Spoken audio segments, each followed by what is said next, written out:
მე ვარ ჭეშმარიტება. შეიცან ჭეშმარიტება და ჭეშმარიტებამ განგათავისუფლოს შენ. ეს ფრაზა არის სახარებიდან და ეკუთვნის ქრისტეს. და წინა ლაივზე ვახსენე, მე მგონი, ან რაღაცა სტატუსში ვახსენე და თხოვეს, რომ ამაზე რას ფიქრობ შენო, გაგვიზიარეო. რას ნიშნავს ეს? მე ვარ ჭეშმარიტებას რო ამბობს სახარებაში ქრისტე, ხო და მეც გაგიზიარებთ ახლა აქ და ამჟამად ამ წამს რა შინაარსებით წამოვა ჩემში, იმიტომ რომ ცოტას გეტყვით, რომ მე წარსულში ძალიან რელიგიური ადამიანიც ვიყავი რაღაც პერიოდი.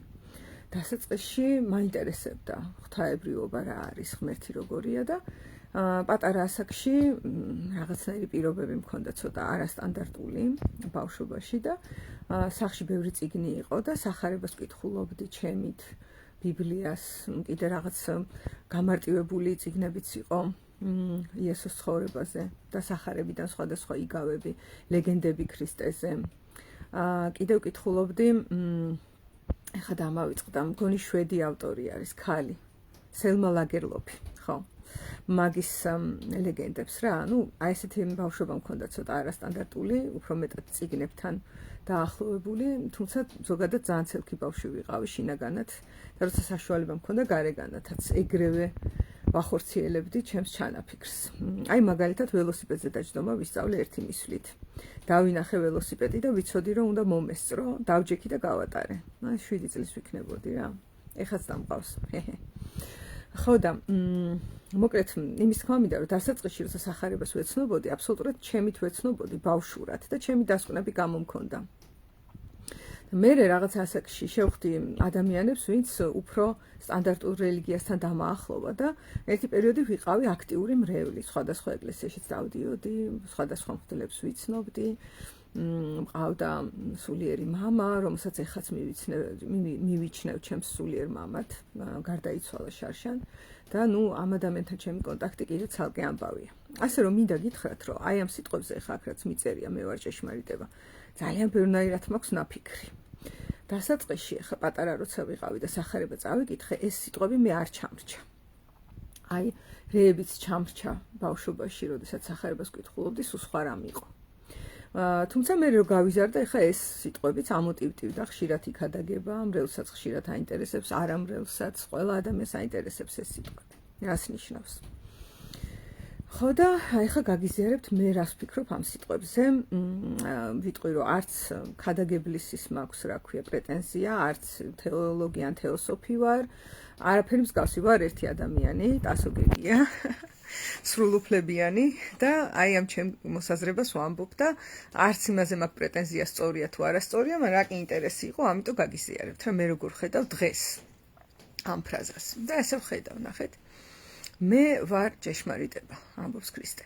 და ჩემს მერეო დაგიწყებენო, რომ აი აქ არის ქრისტე, იქ არის ქრისტე და წახვალთო, თაყვანს ცემთო, ქრისტე, ქრისტე, ქრისტე ესე იძახებთო და მე ჩემთან მოხვალთო და მე ვიტყვი, რომ არ გიცნობთ თქვენ ვინ ახართ.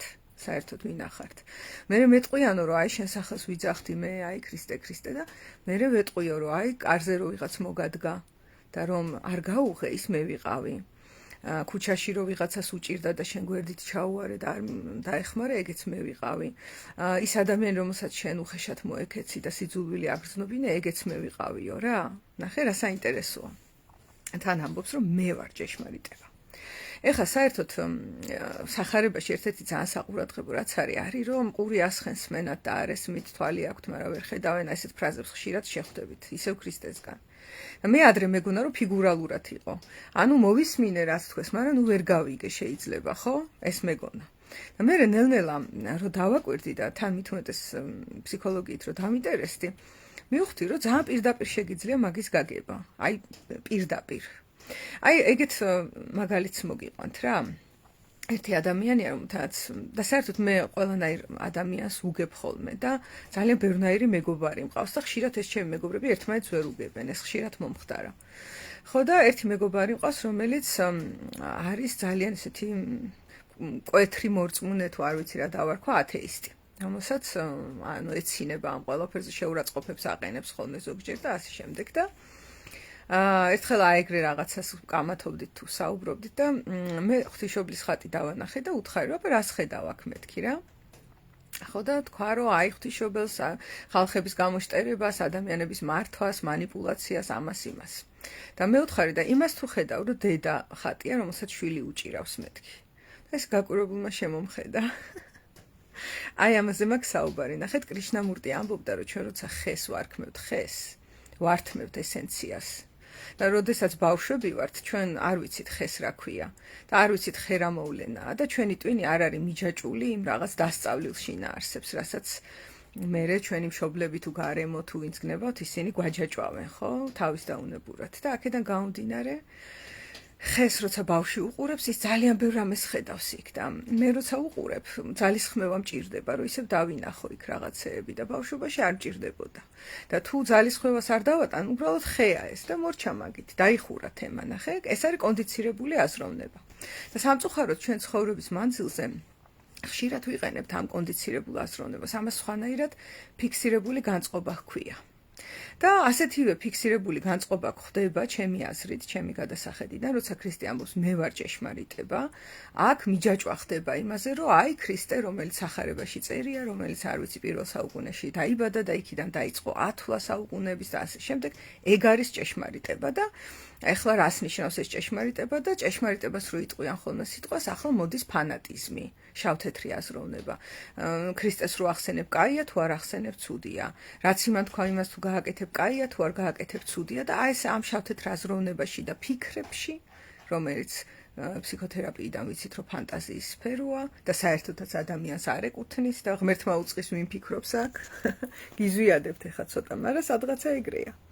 და ამ ფიქრებში ხდება ჩაკარგვა და რაღაცნაირად ადამიანები ამ ფიქრებში ეძებენ ჭეშმარიტებას და მიდის ხოლმე ამას აქვს თავისი დრაივი, ენერგია, კამათებიც ხშირად მომისმენი ამ თემაზე, რომ ქრისტემ ეს თქვა, ის თქვა, მერე ვიღაცები ამბობენ, რომ ესეც თქვა და ისიც თქვა და ერთმანეთს გამორიცხავს, ვაი, არ გამორიცხავს, ნუ არ ვიცი რა მხელა ენერგიით კამათობს ამაზე ხალხი, მინახავს რა.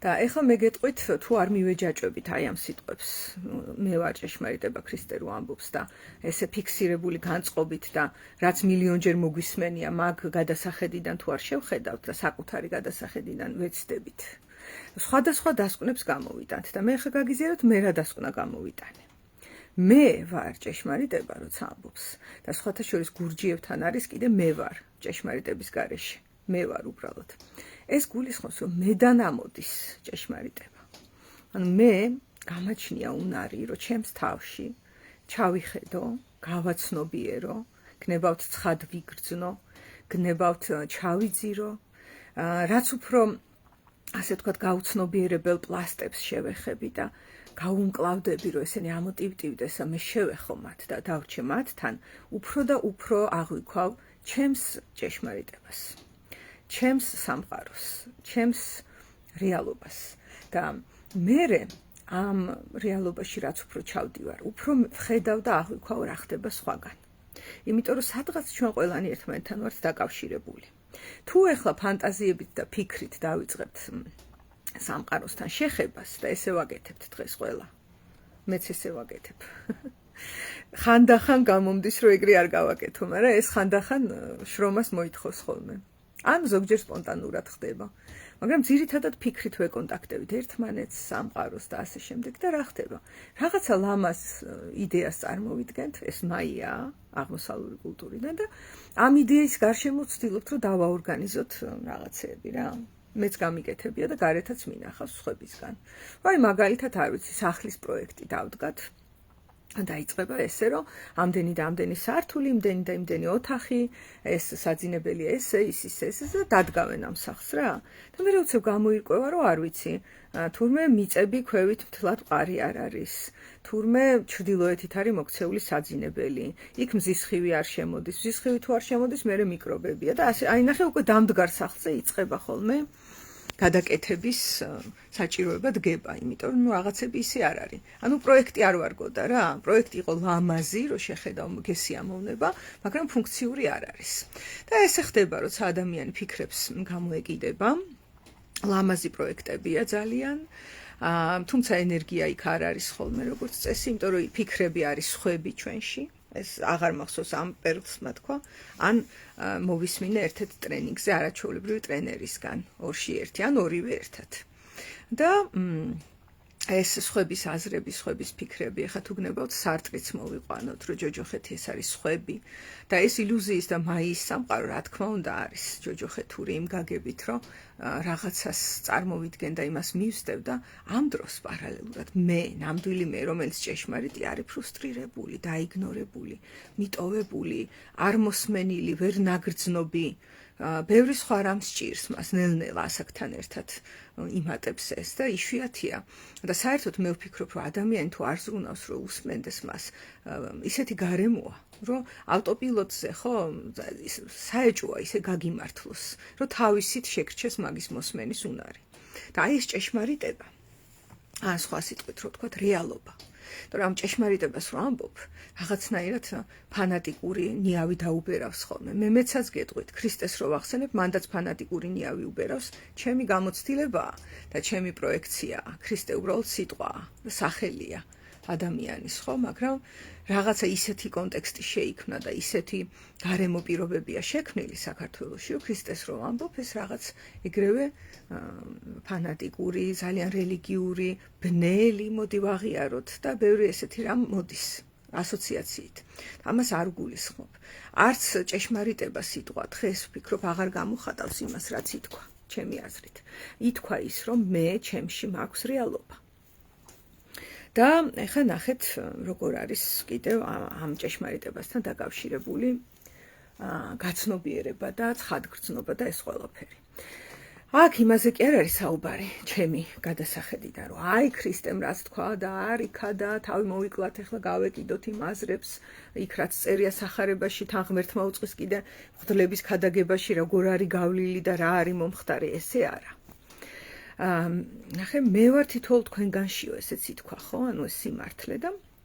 შეგიძლია ჩაიხედო შენ საკუთარ თავში და უბრალოდ გულწრფელად ეცადო რომ მიიღო ის რაც იქ არის გახსნა ეს კარი რომ ოკეი ნებისმიერ რამ რაც იქნება აქ ვარ მაჩვენე მომასმენინე დამანახე მაგრძნობინე და როდის იწყება ეს ჭეშმარიტების ან რეალობის ან სიმართლის სიმპტომატიკა რა არის იცით საკუთარ თავში რაღაცა ისეც რო იგრძნობ და დაინახავ რაც არ მოგეწონება არ გესიამოვნება ოღონდ კი არ მიახტები ახლა მათრახის ცემით და განდევნის სურვილით და თავიდან მოცილებით და არ იქა უნდა გადავაკეთო არა მიმღებლობით შემშურდა ოკეი შემწვა ცუდი გზნობაა ხო ან ტყუილი ვთქვი ოკეი აღვიქვავ ნახე ადამიანები თუ მხოლოდ იმას აღიქვავენ რაც მოწონთ საკუთარ თავში ეს უკვე ცხადია რომ იქ რეალობის აღქმა დაბინდულია თუ ადამიანი მოდის და ამბობს რომ მე ყველაფერი მომწონს ჩემ თავში ან შეიძლება არ ამბობდეს ამას მაგრამ ცდილობდეს რომ ესე იყოს ან როგორ გითხრა პატარა კრიტიკაზე გარედან საშინლად ფრუსტრირდება და საყრდენი ეცლება როგორ გამაკრიტიკეს როგორ რაღაცა ნეგატივი მითხრეს მე ხო ის ვარ ეხლა ისეთი სიტყვა მომადგა პირზე მაგრამ უნდა გითხრათ პაპაი ოქრო მე ვარ და როგორ რამე მითხრეს კაიგე და პაპაი ოქრო თუ ხარ და თუ ოქრო ხარ და არ ვერცხლი არ გირევია და ჟანგი და რკინა მით უმეტეს ესე იგი დაბინდულია ხედვა ოღონდ ეხა ნახეთ რელიგიაში რა გააკეთეს, რასაც ძალიან არ ვეთანხმები. ის რომ რაღაცა ნეგატივ მხარეს ჩემში ვხედავდე და ვგრძნობდე და ვაცნობიერებდე, ხო? არ ნიშნავს, რომ ეგრევე თვითგვემაში უნდა გავიჭრა და აბა ჯოჯოხეთში მოხვდები და აბა შიშები და აბა ცოდვები და ვაი-უი. ეს ძალიან მძიმეა. აი ამაში ჩაკეტეს ხალხი შიშებში და ნუ ძალიან სამწუხაროა რა. კიდევ რა შეიძლება ნიშნავდეს ჩემი გადასახედით მე ვარ ჭეშმარიტება. ალბათ იმას რომ ჩვენ თითოეულ საკუთარ თავში მოვძებნოთ ის რაც არის და არა გარეთ. ნახე ყველა ადამიანი, თითქმის ყველა ადამიანი ალბათ ვინც რელიგიაში ან არ არის რელიგიაში, მაგრამ აინტერესებს რელიგია და ასე შემდეგ, რაღაცნაირად ხდება, რომ ეძებენ ყველაფერს გარეთ. აი მამაუა მაგარი, აი ის ეკლესია არის მადლიანი, იქ რაღაც აღდგომის დღესასწაულია, იქ იერუსალიმი, წავედი ქრისტეს საფლავი, არ ვიცი მცხეთაში ჩავედი სვეტიცხოველი, მერე მოვისმინე რაღაცეები, რომ აი წმინდანებმა ის გააკეთეს, ის გააკეთეს, იქ არ ვიცი ბუდა, კრიშნა, ისა, ესა, ანუ მთელი ცხოვრება შეიძლება ამაში გავიდეს, წარმოგიდგენია? ამ დროს მე ვარ ჭეშმარიტება, ჩემშია ეს. და მთელი ჩემი თვალები, ყურები, ყველაფერი არის გახსნილი გარეთ. ხოლო ჩემი შინაგანი სამყაროსთვის დახუჭულია. ეხლა ჩემ საკუთარ გამოცდილებაზეც გესაუბრებით, მაგრამ არა მხოლოდ. შეიძლება ვიღაცამ მოამსგავსოს თავის თავი. აი ესე არის მოწყობილი და ეხლა ნახეთ, იმ დღეს ვიყავი ერთ ძალიან საინტერესო შეკრებაზე, სადაც ირჩეოდა გურჯიევის თემატიკა. და იქ იყო ესეთი ფრაზა, რომ როგორ იყვარებენ დღეს ადამიანები ერთმანეთს რა? სიყვარულს რას არქმევენ? ხშირად არქმევენ მიჯაჭვულობას, ხო ასეა? საიდან მოდის ეს? იქიდან რომ ადამიანი რაღაცნაირად ძალიან მოწყენილია თავის თავთან ყოფნით და რა თქმა უნდა მოწყენილი იქნება. ბევრი ადამიანისგან მოისმენთ, რომ მეზიზღება ჩემი თავი, ვერ ვიტან ჩემ თავს, არ მომწონს, მწყინდება, ესა, ისა და რა თქმა უნდა ესე, იმიტომ ვერ ხედავ. თუ ვერ დაინახავ, ძალიან მოსაწყენია. ეხლა ტერმა უყურა ნაცრისფერ მასას და რაღაცა იმას რა ქვია, თეთრ კედელს ესე 24/7-ზე. თუ არა გაქვს დანახული და კედელს უყურებ, რა თქმა უნდა ძალიან მოგწყინდება. და ამიტომაც მოსაწყენი როა საკუთარი თავი ბჭყალებში, იმიტომ რომ ეგ არ არის საკუთარი თავი. ამიტომ ადამიანი მიეჯაჭვება ხოლმე გარეთ ვიღაცას, იმიტომ რომ იქ იმ ადამიანში ის სილამაზეს ხედავს. მას დაცვის მექანიზმები სხვა ადამიანზე არ აქვს. დაცვის მექანიზმები აქვს საკუთარ თავზე. სხვაზე არ აქვს. ამიტომ იმ სხვაში, იმ სილაღეს, იმ სილამაზეს, იმ მშვენიერებას, ბავშვურობას, ძალას, არ ვიცი, ქარიზმას, საინტერესოებას იქით ხედავს ადვილად. იქ შეიძლება თვითონ ის ადამიანი ვერ ხედავდეს ამას საკუთარ თავში. იმას თავის დაცვის მექანიზმები თავის თავსვე უმალავს.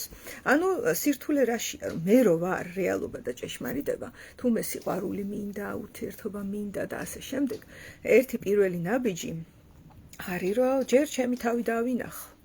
და დანახვის სიმპტომი რა არის? დაინტერესება საკუთარი თავით. საკუთარ თავთან ყოფნის დროს ენერგიის განცდა. საკუთარი თავის შემეცნების დროს აი ეს განცდა. უი, მე აქ რა ყოფილა, დედა? გქონიათ ესა?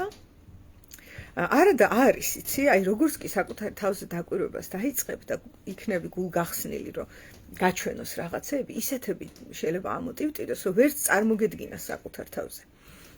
ადრე ერთ უმაღლეს მათემატიკოსთან ერთად ვიმგზავრეთ თვითმფრინავში. და ძალიან სასიამოვნოდ ვისაუბრეთ რა. აღარ მახსოვს ეს კაცი ძალიან წარმატებული ქართველი მათემატიკოსია. შვეიცარიაში აქვს დაცული სადოქტორო, მოგებული აქვს რაღაცეები. ძალიან ესეთი ნათელი აზროვნების და გონების ადამიანი იყო და ვისაუბრეთ. და რაღაც ფსიქოლოგია ვახსენე მე მგონი, აღარ მახსოვს. და ცოტა გაეცინა თუ გაეღიმა ამ საკითხზე და მე რა ვკითხე, იცი? შენ თავს იცნობ მეთქი და რა თქმა უნდა ვიცნობო. და თუ გაუკვირვები ხარ მეთქი შენს თავს და მე გამოირკვა, რომ კი გაუკვირვებია და რაღაც ამბავი მოყვა. სადაც უცებ ისეთი რაღაცები გააკეთა. მე იხსენებდა, რომ ეს მე ვიყავი საერთოდ? ეს რა ვქენი, რა მოხდა ჩემს თავს რა? ნახე და რა მოხდა, იცით, რომ ამ მეს კი ვერ გადააგდებ და კი ვერ მოიშორებ. ნამდვილ მეს და რეალურ მეს. და თუ ძალიან მოჭიმულია, დაიგნორებულია, წიხლდარტყმულია და ასე შემდეგ, ის მერე უცნაური გზებით მაინც დააფიქსირებს თავის თავს. და როგორც შეკავებული და ამის გამო დამახინჯებული, მერე შეიძლება გეგონოს, რომ ახინჯია შენი მე. იმიტომ რომ ეხლა წარმოიდგინეთ ესეთი რამე. აი ძაღლი ავიღოთ რა, ძაღლი რომელიც თავისუფლად გრძნობს თავს, გადის, გამოდის, ეკონტაქტება ადამიანებს, ეფერებიან, სხვა ძაღლებთან თამაშობს, არის ხოლმე ნაკლებად აგრესიული.